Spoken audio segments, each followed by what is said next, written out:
High above the crystalline spires of Nexus Prime, Supreme Overseer Calyx stood before the vast observation window of the Imperial Palace, his iridescent scales catching the light of 3 setting suns. The latest report from the exploration fleet scrolled across his neural interface, prompting a dismissive flick of his secondary tentacles. Another primitive world discovered in the outer sectors, barely worth the energy spent on the scan. Overseer, the Council awaits your presence, announced First Assistant Vix, her bioluminescent patterns pulsing with deference. The Council chamber embodied everything the Nexian Empire represented. Biological perfection merged seamlessly with technology. Living crystals grew in precise geometric patterns, housing quantum processors within their lattices. The assembled Council members, each a pinnacle of Nexian genetic engineering, sat in biomechanical interfaces that connected them directly to the Empire's vast information network. "We have discovered another developing world," Calyx announced, his neural transmitters projecting images of Earth into the shared consciousness space.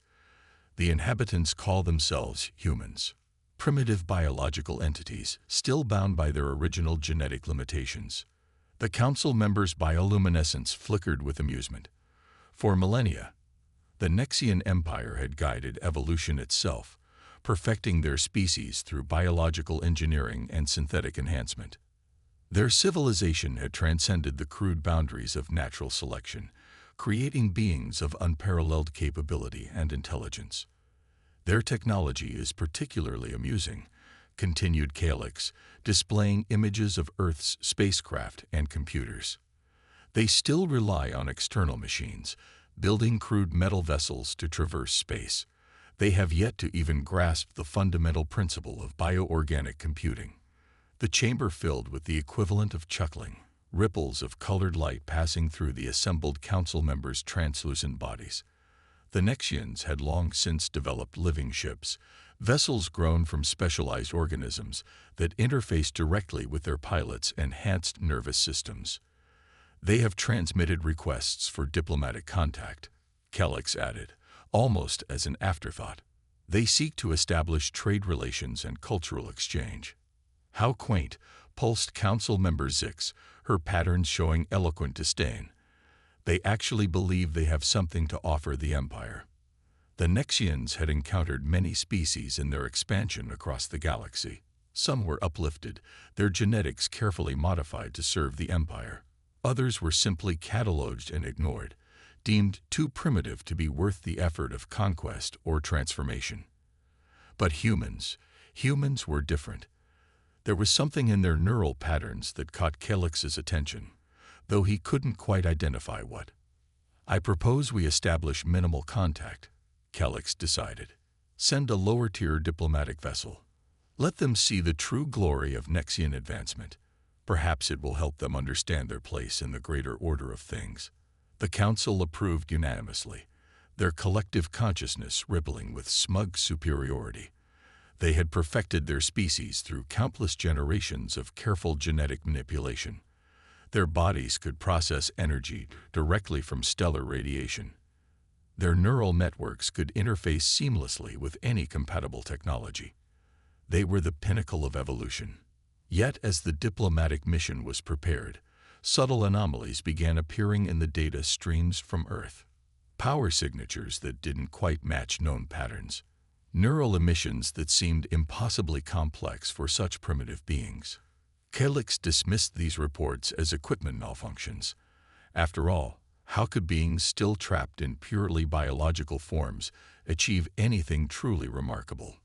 The diplomatic vessel that departed for Earth was a magnificent example of Nexian bioengineering. A living ship the size of a small city, its crystalline hull housing countless specialized organisms working in perfect harmony. The crew, all lower-tier Nexians deemed expendable enough for contact with primitives, prepared themselves for a tedious mission of basic interaction with an underdeveloped species.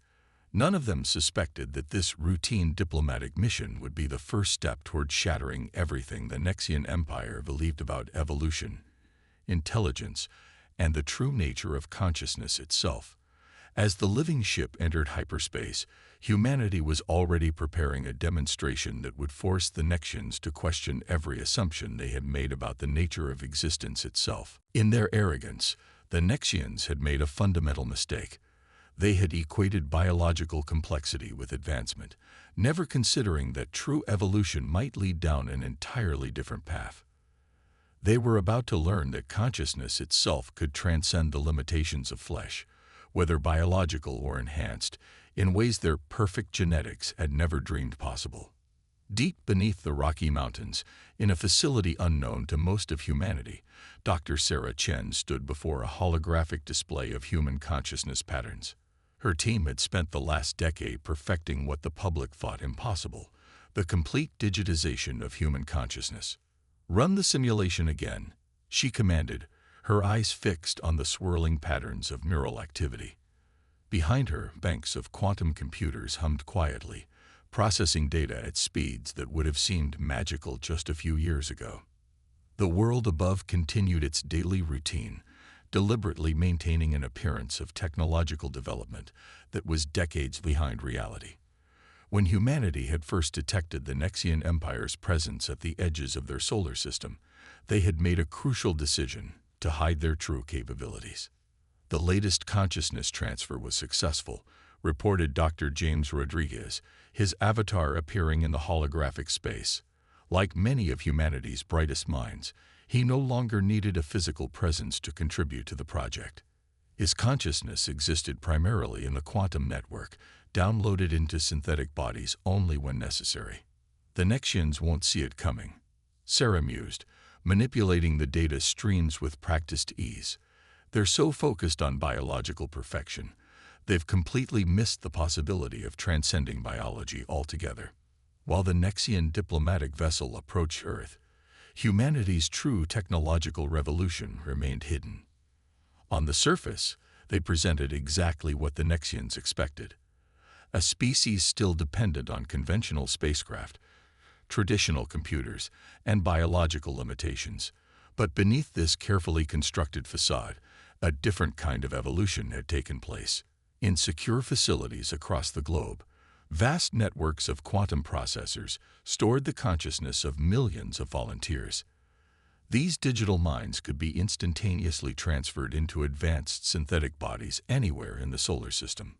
Traditional concepts of space warfare had become obsolete.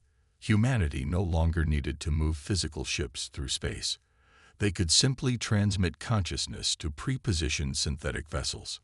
Latest report from the observation post near Jupiter, James announced, his avatar flickering slightly as he processed the incoming data. "The Nexian vessel is exactly what we expected. A bioorganic construct. Complex, but fundamentally limited by its reliance on physical form." Sarah nodded, remembering the day humanity had made its breakthrough. They had discovered that consciousness itself was a quantum phenomenon, capable of existing independently of any physical substrate. While the Nexians had pursued the perfection of biological form, humans had discovered how to transcend form entirely. In orbital shipyards disguised as communication satellites, humanity had secretly constructed fleets of synthetic vessels. Unlike traditional spacecraft, these were essentially sophisticated computer cores housed in minimal physical structures. They required no life support, no crew quarters, no biological considerations at all.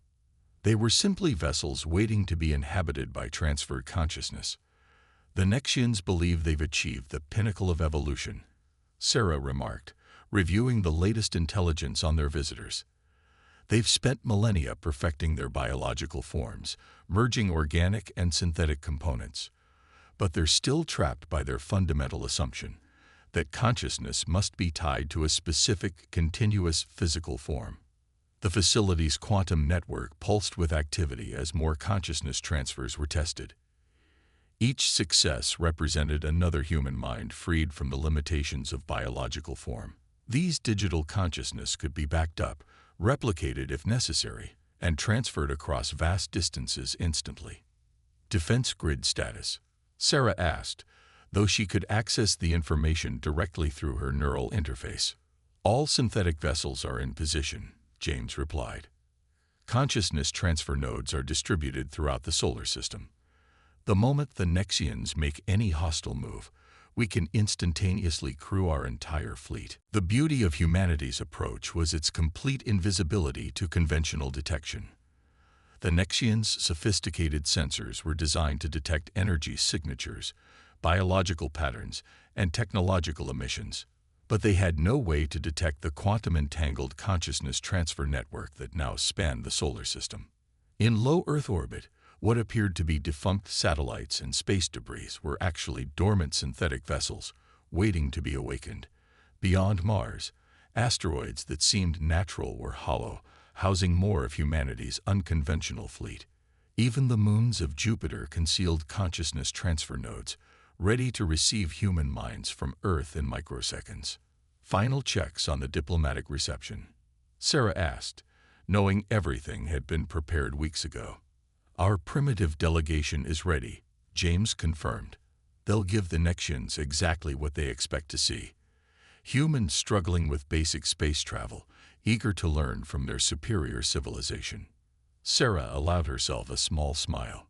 Humanity had learned long ago that sometimes the greatest advantage came not from displaying your strength, but from allowing others to believe in your weakness. The Nexians would arrive expecting to find simple biological beings confined to crude technology. They would leave, if they left at all, with their entire understanding of evolution and consciousness shattered.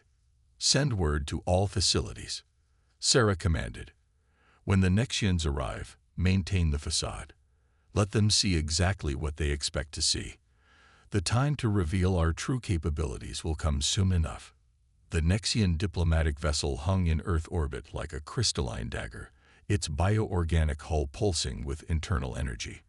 After 3 months of what they considered tedious interactions with primitive humans, Supreme Commander Rylax had reached a decision. The humans would be conquered, not for their resources or territory, but simply to maintain the proper order of the galaxy. Launch the first wave, Rylax commanded, his neural patterns rippling through the ship's living consciousness. Show these primitives the true meaning of power. From the massive vessel, thousands of smaller attack craft emerged, each one a perfectly engineered living weapon. The Nexian military doctrine relied on overwhelming force, crushing resistance before it could properly form. As the attack ships descended toward Earth's atmosphere, their sensors detected exactly what they expected: panic, chaos, and primitive defensive measures. In her quantum-linked command center, Dr. Sarah Chen watched the attack unfold with calculated calm. They took the bait, she transmitted to the Global Defense Network. Execute Protocol Omega. Across Earth's orbit, what the Nexians had dismissed as space debris suddenly awakened. Derelict satellites, abandoned spacecraft, and even pieces of apparent space junk revealed themselves as humanity's hidden fleet. But these vessels didn't move to engage the Nexian forces. They didn't need to. The first wave of Nexian ships encountered no resistance as they entered the atmosphere. Their bioorganic sensors detected human military installations powering up conventional weapons. Primitive missiles and energy weapons that posed no threat to their advanced technology. Commander Rylax's bioluminescence pulsed with amusement as he watched the humans' futile preparations. Then everything changed. In an instant, thousands of human consciousness transfers occurred simultaneously. The seemingly empty synthetic vessels in orbit came alive, crewed by human minds that had been waiting in the quantum network. But unlike traditional space combat, these vessels didn't need to maneuver into position. They were already there. Impossible. Rylax's neural patterns spiked with shock as human vessels simply appeared within the formation of his attack fleet. Not jumped, not warped. They had been there all along, invisible until the moment they were inhabited by transferred human consciousness. The synthetic vessels, unburdened by the need to protect biological crew, moved with impossible precision. They existed solely as platforms for weaponry and computing power, controlled directly by human minds operating at quantum speeds.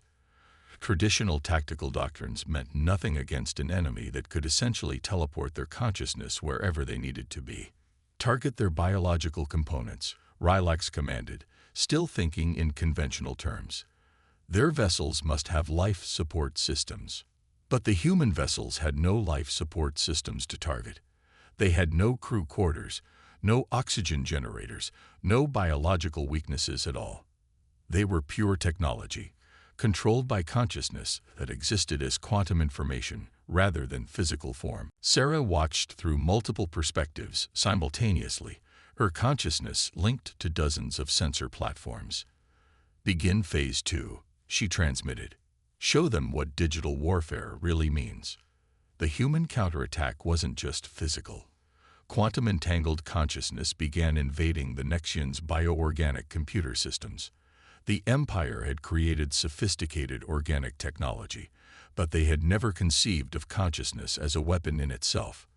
Their living ships, so advanced in biological terms, were helpless against direct consciousness intrusion. "Our ships are being corrupted," Rylax's lieutenant reported, his bioluminescence patterns showing pure terror. "The humans, they're inside our neural networks." The Nexian attack fleet began to disintegrate. Some ships simply shut down, their biological components overwhelmed by the alien presence of digital human consciousness. Others turned on their allies, their living computer cores now under human control. The carefully orchestrated attack had transformed into chaos.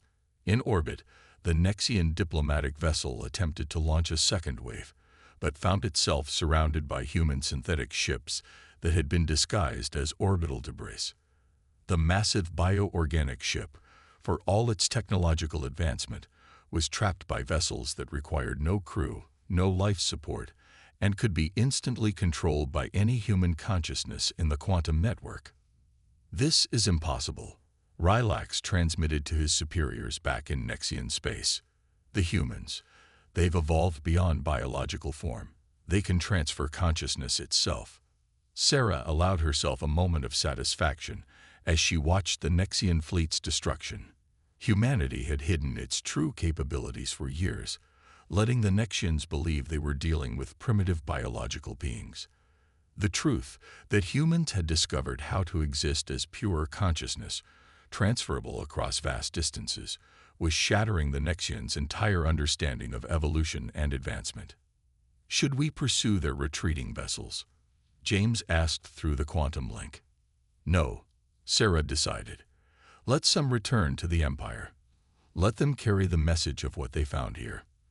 The galaxy needs to understand. The future belongs not to those who perfect biological form, but to those who transcend it entirely." The Nexian High Council chamber erupted in chaos as the battle reports arrived from Earth. The usually orderly transmission of neural patterns had devolved into a cacophony of conflicting signals as council members struggled to comprehend their defeat. "They exist as pure information," Supreme Overseer Kelix transmitted, his bioluminescence patterns showing previously impossible colors of distress. "They have weapons we cannot counter because we cannot even comprehend how they exist." The quantum processors within the living crystal walls of the chamber struggled to process the implications.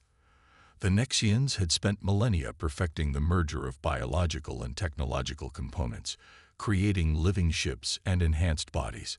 But humanity had simply stepped outside the biological equation entirely. Meanwhile, in the quantum networks surrounding Earth, Dr. Sarah Chen coordinated humanity's defensive preparations.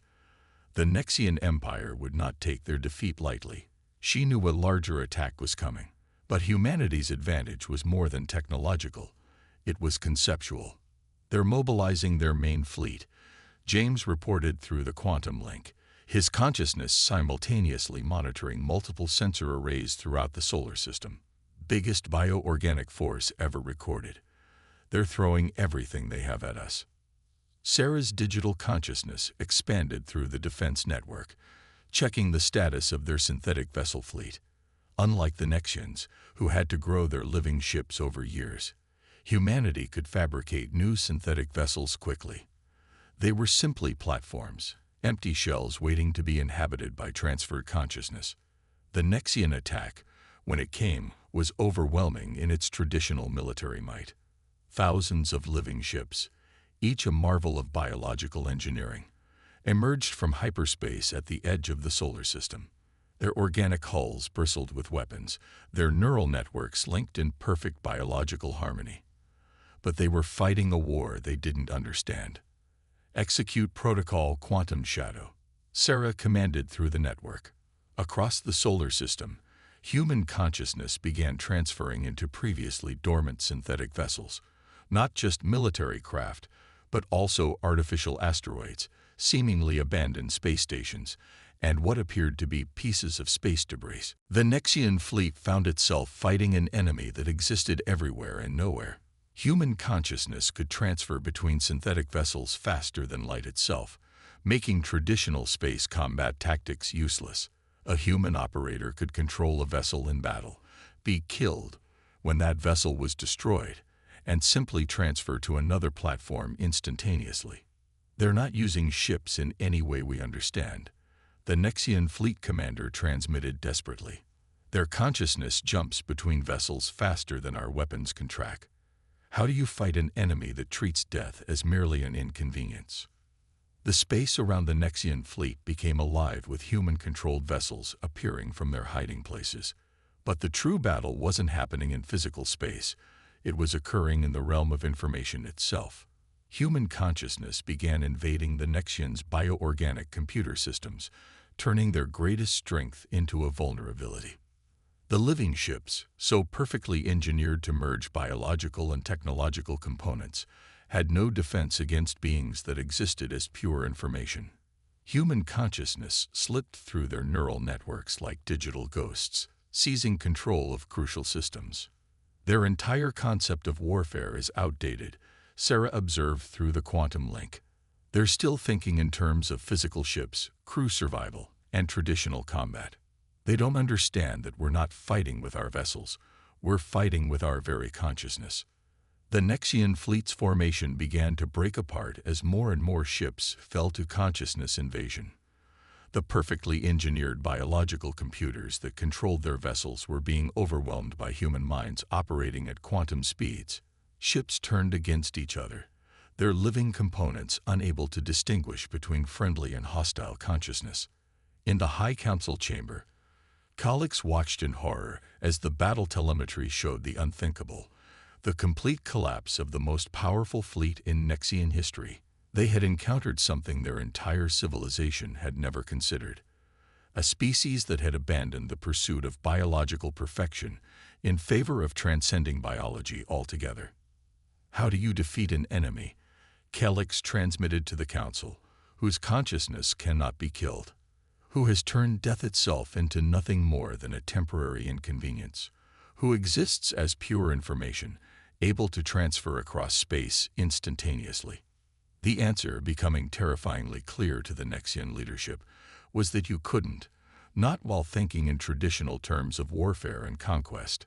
Humanity had evolved beyond the very concepts that the Nexian Empire was built upon. In the quantum networks of Earth's defense system, Dr. Sarah Chen sensed a change in the Nexian fleet's behavior. The remaining ships had ceased their attack, forming a defensive sphere as their commanders struggled to comprehend the full implications of what they had encountered. They're requesting communication, James reported, his consciousness spread across multiple monitoring systems. Not through conventional channels. They want to link directly with our quantum network. Sarah paused, considering the implications. The Nexians, whose entire civilization was built on the premise of biological superiority, were asking to communicate through humanity's purely digital domain. It represented a fundamental shift in their understanding. Accept the link, she decided, but maintain our defensive protocols. The connection formed, creating a unique space where digital human consciousness could interact directly with the Nexians' bioorganic neural patterns. Supreme Overseer Calix's consciousness entered this shared space, his patterns showing a mixture of fear, awe, and desperate curiosity. You have surpassed us, Calix transmitted, his thoughts carrying the weight of a civilization forced to confront its own limitations, not by following our path of biological perfection, but by abandoning it entirely. Sarah's consciousness expanded in the shared space, showing Calyx the true nature of human evolution. "We discovered that the real limitations weren't in our biology," she explained, "but in our assumption that consciousness required a fixed physical form." Through the quantum link, she shared humanity's journey, how they had discovered that consciousness itself was a quantum phenomenon, capable of existing independently of any biological substrate. While the Nexians had spent millennia perfecting their physical forms, humans had learned to exist as pure information. "Your ships, your weapons, your entire military doctrine," Calyx observed, "they're all built around protecting and preserving biological crew. But your crews don't need protection because they don't truly exist in physical form at all." "Physical form is now a choice for us," Sarah confirmed, "a tool to be used when needed, not a limitation to be overcome. Death of a synthetic vessel means nothing when consciousness can be instantly transferred to another platform." The implications rippled through the Nexian fleet's collective consciousness. Their entire civilization was based on the assumption that biological advancement represented the pinnacle of evolution.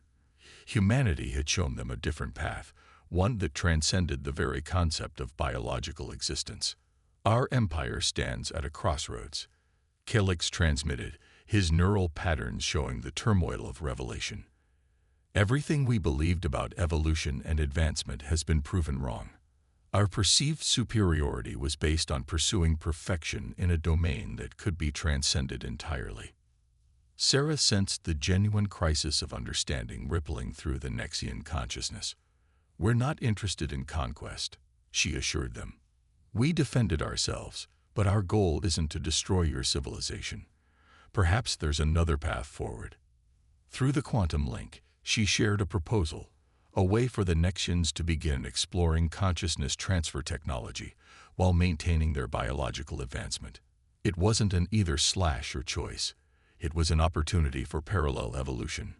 "Your biological engineering could be merged with our consciousness transfer technology," she suggested. "Imagine bioorganic computers capable of hosting transferred consciousness, synthetic vessels that incorporate living components. We could learn from each other." The proposal spread through the Nexian fleet like a shockwave. It offered a way forward that didn't require abandoning their biological achievements, but rather expanding them into new domains. The Nexians had believed themselves to be at the pinnacle of evolution, only to discover they had been climbing the wrong mountain. "We accept," Calyx transmitted, his neural patterns showing the first signs of excitement rather than fear. "Our empire will stand down. We request teachers, guides to help us understand this new path of evolution." As the Nexian fleet began its withdrawal, Sarah reflected on the true nature of advancement. The Nexians had pursued perfection within the boundaries they understood, while humanity had questioned the boundaries themselves. True evolution, they had discovered, wasn't about reaching the pinnacle of any particular path. It was about finding new paths entirely. "Send word to the quantum research facilities," she transmitted to James. "Begin preparing educational protocols for the Nexians. They'll need to understand consciousness transfer technology from the ground up." The stars seemed brighter somehow as the massive Nexian ships departed Earth's solar system. They left not as conquered enemies, but as a civilization on the brink of its own transformation. Humanity had defended itself not through superior firepower or better tactics, but by demonstrating a fundamental truth. The greatest evolutionary leap comes not from perfecting what you are, but from transcending what you thought you had to be.